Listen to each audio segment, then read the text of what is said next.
balance and a communion of man with nature.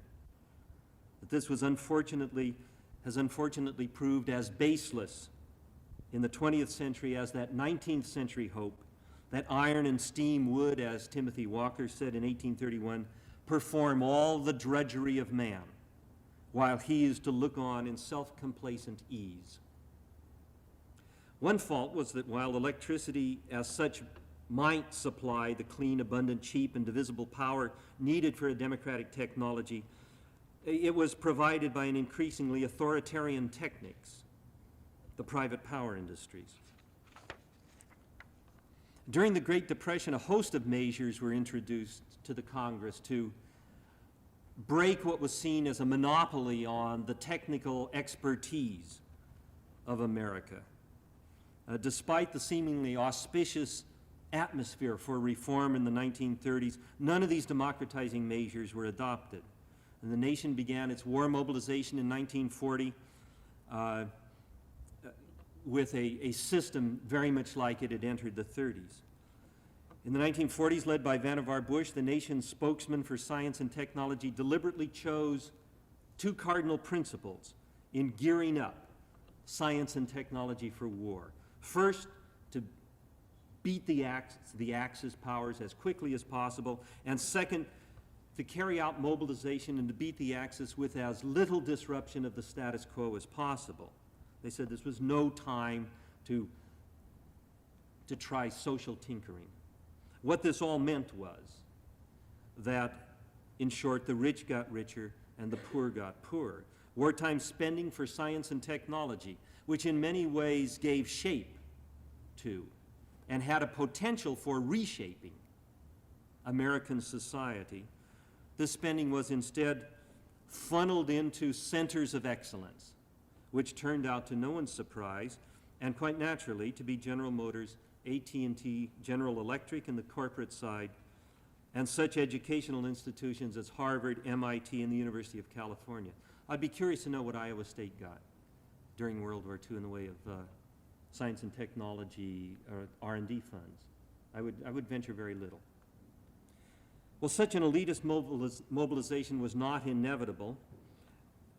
Critics like I.F. Stone and Bruce Catton pointed out that a democratic war effort mobilized through a democratic technology was the best guarantee of a democratic post-war society.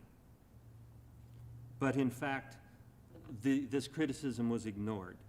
On the very eve of war, Waldemar Kaempfert, science editor for the New York Times, worried mass consumption, mass recreation, mass distribution of energy, and the collectivist utilization of identical things are impossible without control of mass production, without organization. The inventors have standardized behavior, pleasures, tastes. There is less freedom than there was a century ago because of invention. There will be still less tomorrow. Well, the decade of the 50s and 60s saw the rediscovery of a host of problems that Americans had thought long since solved, and this in the midst of this reified system of authoritarian techniques. Betty Friedan's book, The Feminine Mystique, in 1963 demonstrated that women's rights had not been entirely secured by the right to vote. Ralph Nader's Unsafe at Any Speed, in 1965, attacked the most American of all machines and recalled the continuing abuses of corporate irresponsibility. Michael Harrington, in 1962, reminded the nation of the existence of the other America, that 1/3 of a nation which still lived in poverty. And Rachel Carson, in 1962, in her book, Silent Spring, proved that the progressive conservation movement had not solved all of the nation's environmental problems. The rediscovery and the revitalization of the ideal of a democratic techniques rested on no such single book, although several struck the same theme, but rather grew out of the resurgence of environmental concern, the development of the so-called counterculture, And the successive revelations of technological arrogance in such diverse but critical places as Detroit, Vietnam, and the boardrooms of the petroleum industry. In 1967, the late Paul Goodman mourned what he called the betrayal of the promise of independent scientific technology, envisioned by the idealists of the 19th century. They thought, he said, of science as humble, brave, and austere, and of technology as circumspect, neat, and serviceable. Working by its own morale, scientific technology should by now have simplified life rather than complicated it, emptied the environment rather than cluttered it, and educated an inventive and skillful generation rather than a conformist and inept one. In a later essay, Goodman called upon technicians to fulfill their proper roles, as he said, as moral philosophers, acting with foresight, caution, and prudence. Well, many of those who today advocate a technology characterized by foresight, caution, and prudence are to be found working under the banner of appropriate or alternative or intermediate technology, popularly identified with the late British economist E.F. Schumacher and his slogan, "Small is beautiful." The movement is often focused on third world nations. VITA, for example, the Volunteers in Technical Assistance, founded in 1959, advises developing countries on the use of skills and materials that are locally available, or if equipment has to be imported, on designs that can be repaired by the village craftspeople. Better-known groups have concentrated on our own problems of overdevelopment. Private efforts such as the New Alchemy Institute on Cape Cod and the Farallons Institute in California have gained some notoriety for their work. The founder of the latter group, in fact, Sim Vanderin, has recently been appointed state architect of California by Governor Jerry Brown, himself an avowed disciple of Schumacher. Vanderin has established in his agency a new Office of Appropriate Technology, which is attempting, I think with some success, to influence other state agencies to adopt such technologies as solar power. At the federal level, a newly funded National Center for Appropriate Technology is being established in Butte, Montana. In describing its efforts, Science magazine gave as good a definition of the subject as we are likely to get. Appropriate technology, said Science, generally means technology that is small, easy to understand and maintain, cheap, dependent on local resources, and fitted to local needs. It makes heavy use of renewable resources and makes minimal demands on capital and on non-renewable environmental and energy resources. Well, Thomas Jefferson could hardly have put it better. But this redefinition for our own time of the traditional ideal of a democratic technology answers only half the problem. There is a real danger that, as in the past, the technology that begins as democratic will be quickly absorbed into a larger authoritarian context. The history of energy use in America provides a case in point, and my last one. During most of its first century, the United States depended upon widely available, easily harnessed energy sources: animals, wind, water, and wood, which is now called more gloriously biomass. There were, in terms of our definition, these were small, easy to understand and maintain, cheap, dependent on local resources, and fitted to local needs. Since 1850, however, our consumption of energy has multiplied more than 30 times, and whereas wood supplied 90% of our needs in 1850, by 1900, coal had become the dominant fuel, providing 70% of our energy, and by 1950, oil and natural gas were the leading contributors, providing 55.5%. Not only had we become an energy-intensive society, the source of that energy was increasingly non-renewable, and as importantly, was increasingly vulnerable to monopolization. Potentially, the emphasis on appropriate technology on solar and wind power to provide for our energy needs is a progressive step toward reestablishing the democratic nature of our energy mix. The potential, however, remains only that.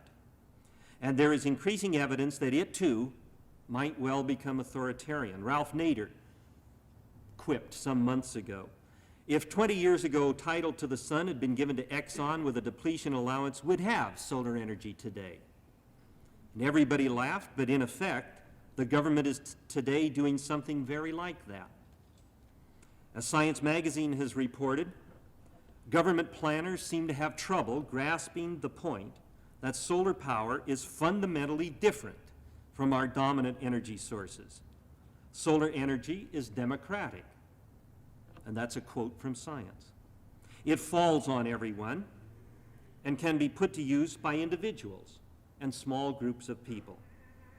Instead, the government's research program has emphasized large central stations to produce solar electricity in some distant future, and has largely ignored small solar devices for producing on-site power. It is obvious that on-site solar power would provide a democratic alternative to the energy monopolies, while plans for orbiting reflectors and power towers would enhance their position. As Science comments, the centerpiece of the government's solar energy program is proceeding from small to large tests in a fashion that is remarkably parallel to the well-established pattern of nuclear reactor development. Big facilities, big expenditures, and a multi-decade development program all characterize the program for centralized solar thermal generating stations. And much the same story appears to be true of the federal government's minuscule wind energy program. The fact is that this authoritarian pattern grows not out of the nature of the technology itself. Solar and wind resources are by their nature democratic, but rather from the larger social techniques which prevail in this country. Well, looking back over the course of American history, the role played by technology in bringing us to our present state is both obvious and at the same time too little studied. Scholars such as Hugo Meyer have illuminated the predominant belief that American technology and democracy were not only compatible, but mutually fulfilling.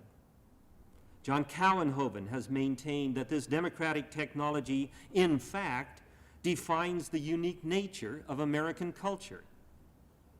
Leo Marx has brilliantly described and analyzed those voices of dissent, which attempted to somehow come to grips with both the pastoral and the industrial. As we build upon these studies, however, it is important to keep several major points in mind, and I want to leave you with these. First, to an important degree, the American experience in this regard has been advanced but not entirely unique. Mumford has found the roots of authoritarian technique in the ancient Middle East, and in his monumental study of the myth of the machine has traced the evolution of what he calls the Pentagon of power. Similarly, Lynn White has insisted, persuasively I think, that the roots of our ecological crisis are not uniquely American, but extend back to fantasies of power originating in the medieval period. Second, it is important to remember that the voices of Jefferson and Thoreau, of Mumford and Goodman, do not belong simply to an archaic and inert past, but are part of a continuing tradition of perception that technology does not simply affect social institutions, it is a social institution, and as such is of proper concern to those who would preserve our democratic liberties. By the way, I think it's significant and tragic that while we have spent 100 years trying to find the right mix of humanities to lay upon engineering students, I have never heard the proposition put forward seriously in any university that liberal arts students, to be truly liberally educated, should know something of technology. It is a part of the human condition and human activity that we badly need to know about. And most of us, and I include myself among that group, know far too little. Third, it should also be obvious that technology is not indivisible. It is not autonomous and does not contain some inner logic which makes inevitable the kind of world in which we find ourselves. Indeed, the traditions of technology, simplicity, cheapness, and accommodation are the very virtues which Jefferson saw as characterizing a democratic techniques. What we have today, a mega machine displaying exactly the opposite characteristics, is not due to the logic of technology or the wrong-headedness of engineers, but to some other force at work in American society. Finally, it is important to remember that this whole question is one of more than simple academic interest. The very survival of our democratic society is dependent upon an understanding of those forces working to destroy it. Authoritarian techniques tend to an integration and uniformity which inevitably create a social and natural environment which is not only unpalatable, but unstable as well. Openness and diversity, characteristics of a democratic techniques, are essential for the kind of successful adaptations which our society must make to survive. Thank you.